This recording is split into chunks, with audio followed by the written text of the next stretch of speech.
Yes, students, how are you? I hope that all of you will be fine here. Today we will discuss the last theoretical chapter of this, last theoretical portion of this chapter, that is uniform circular motion.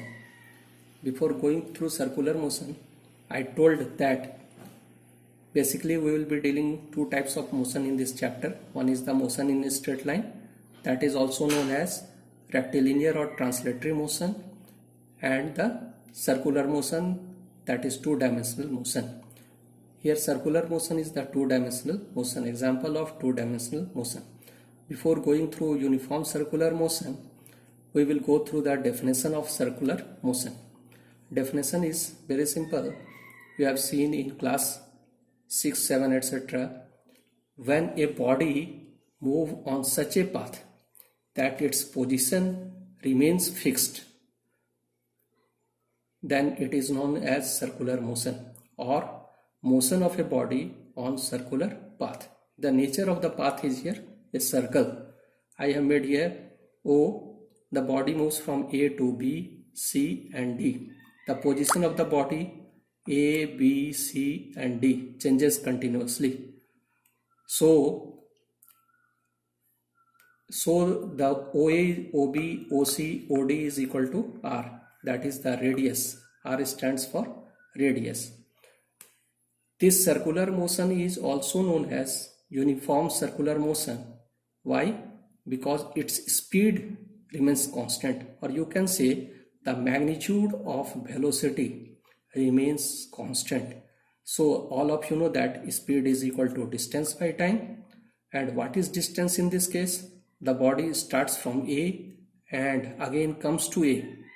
That means it completes one revolution. So distance in this case is the circumference of this circle, and the circumference of the circle is 2 pi r and time is t. So speed is equal to 2 pi r by t. For going through the determination of the direction of velocity, we have to go through the concept of tangent. What is tangent?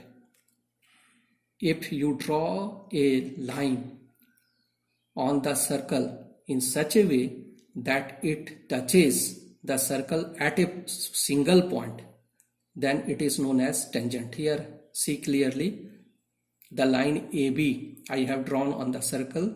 It touches the circle at a point, single point M. This is known as tangent. This tangent property of the tangent is that it always remains perpendicular to the radius. Here radius between the angle between the tangent and the radius is 90 degree. Remember that in uniform circular motion, speed is constant, but velocity always changes at every position. Here the example is there. A body is moving on the circular path. The position of the body is A, B, C and D. At each point, the direction of velocity is tangent to the radius. Here the velocity direction is upward. Here it is towards the west. Here it is downward. Here it is towards the east. You clearly see the direction is changing at each and every position. Therefore, the velocity changes. Velocity is non-uniform because its direction is changing.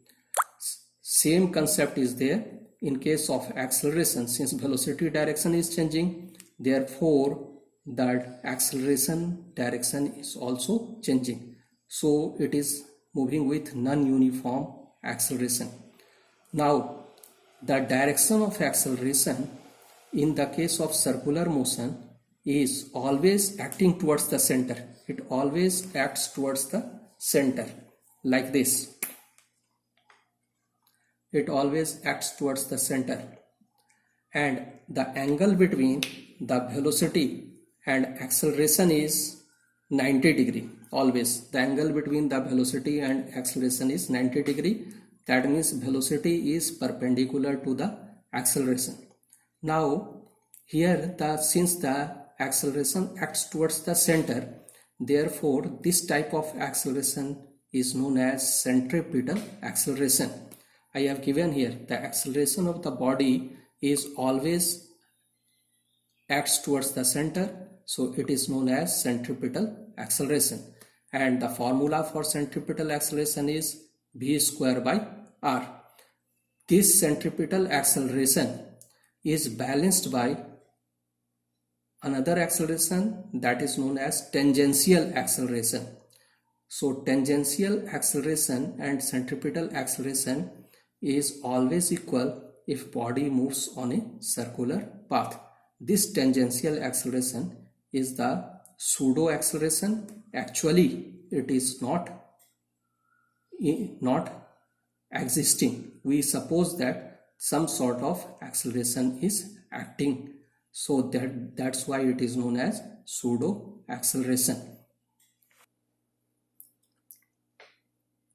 If the body makes n number of revolution, then the distance will become n into 2 pi r, because in one revolution the body moves 2 pi r distance, that is circumference of the circle.